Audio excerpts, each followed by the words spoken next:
So anything you can do to kick the sedentary lifestyle habit will decrease your risk for a heart attack. And these little things add up. Every time you get up and do something instead of staying still, you'll be decreasing your risk of a heart attack. Okay, our next lifestyle measure for preventing a heart attack is dental hygiene. This one shocks a lot of women.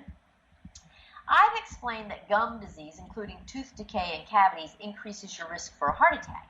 So if you have gum infection, gum inflammation, bleeding gums, or cavities, treatment will reduce your risk of a heart attack. If you don't brush your teeth multiple times daily, floss once daily, or go to your dental hygienist for teeth cleaning at least twice yearly, you are at higher risk for a heart attack. If you've neglected your teeth and gums in the past, thinking that it has nothing to do with anything more than your smile, think again. Now is the perfect time to adopt better dental hygiene habits. Okay, and I promised you that I would add another lifestyle measure that was not on the list, and I think you're going to like this one. That's why I saved it for last. It has to do with alcohol. Studies show that one single alcoholic drink per day is good for your heart. One drink a day decreases your risk of a heart attack.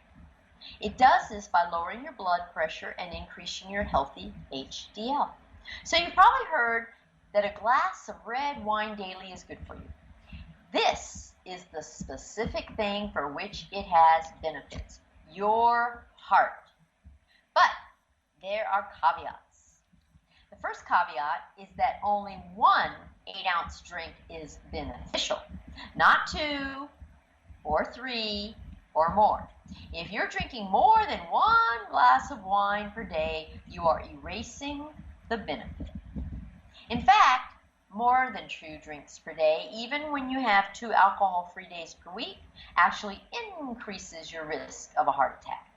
So you have to be specific. It's only 1 8-ounce glass or 200 milliliters per day. And the second caveat is that a daily glass of alcohol is only good for your heart. It's not good for your bones, and it is terribly detrimental for your breasts with regard to your risk of breast cancer. And if you've been getting this education from me, you know that I'm a stickler for accuracy. I hate it when you hear sound bites that only give you a single piece of information. Everything, absolutely everything, has both pros and cons. And the third caveat is that wine is better for your heart than other types of alcohol, and red wine is better than white or rosé. And that's because the heart-healthy substances in wine are antioxidants. And these antioxidants increase your healthy HDL. Resveratrol is a specific antioxidant in red wine that lowers your lousy LDL. So, if you're a wine lover, I hope I've made you happy. I like ending on a good note. So there you have 6 different lifestyle measures that will reduce your risk for a heart attack. Here's the whole list. Don't smoke. Control your weight. Do aerobic or cardiovascular exercise. Avoid being sedentary. Maintain dental hygiene. And drink only 1 glass of red wine daily. Do you see how many options you have so far? We've only covered diet and lifestyle options for preventing a heart attack, and you can see that there are already so many. So for every single disease, there will always be a smorgasbord of options in a variety of categories. And if you're at risk for a certain disease, you'll want to pursue the options that will be most beneficial for you. But you know, I'm a realist. In order to succeed, you really have to be honest with yourself. You know darn well whether or not you will actually pursue various options. So please don't waste your time kidding yourself. If you're a couch potato, don't pretend that you're going to go suddenly start exercising regularly. You probably won't. My goal is to give you multiple options so that you can find the ones that will work best for you. When I do consultations with women, much of our time is spent tailoring these facts to the individual. It does no good to dwell on the things that you will not do. And I will never judge you. My job is not to judge or to tell you or reprimand you. I meet you where you are. I deal with your reality. I help you tailor everything to your reality and just make it work for you. So if you need my help, don't hesitate to schedule a one-on-one consultation with me. I do them with women all over the world, and all you have to do to schedule one is go to menopausetailor.me, and I do them all by video conferencing, and I prepare a great big document for you that I send to you before the consultation, days before the consultation, so that you have time to read it and really know what you want to do during the consultation. These documents are on the order of 50 to 80 pages long. There's nothing short about them.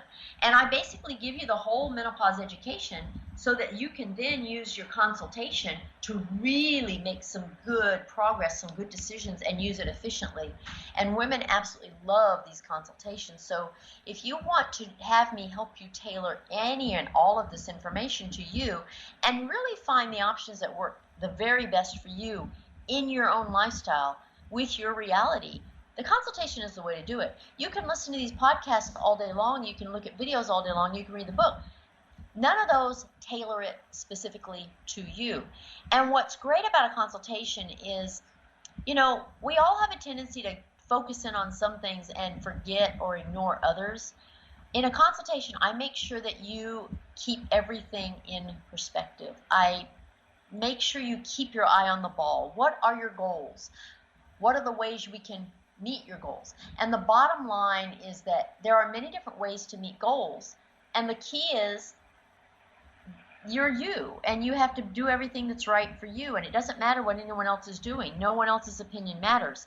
That is why the consultations are so incredibly valuable, because it's all about you. And so don't hesitate to schedule a consultation. If you go to menopausetailor.me, you'll be able to buy my book. You will see that I have DVDs and webinars that give you the entire education in just a matter of a few hours, on the order of about 12 to 14 hours. They're fantastic. You get the whole education. The key to anything you do with this education, though, is do it in order. Whatever you do, do it in order. Don't jump around all willy-nilly, learning about one little thing here and one little thing. I don't understand why people think they can learn anything that way. You cannot learn to read until you learn the alphabet. You cannot learn about menopause unless you learn it in an orderly fashion. So please, please, please believe me on this. And the truth is, if you do go about this education by starting at the beginning and going in stepwise fashion, you'll really love it, because you will just be shocked at how logical education is, how everything makes sense, and you will feel so powerful in your ability to really understand and figure things out, simply because when things make sense, it makes you smarter. And then you can apply the information to all kinds of things. But when you're jumping around just getting a piece of information here and there, you start bringing in a lot of your misinformation and trying to make it fit with the actual facts that I give you. It'll never work. You'll end up with a mishmash of all kinds of insane thoughts that make no sense whatsoever, and you won't know that they don't make sense. So I'm a real educator, I'm a real nerd, and I'm a real stickler for order and a logical way of learning, and I love giving you this education. I'm the only person on the planet who's doing it. So go to my website, menopausetailor.me, and take advantage of all these resources. And I'm always here to help you. I love helping you. I'm going to keep doing this, so I'll be here whenever you need me.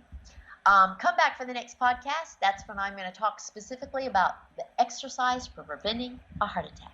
Bye.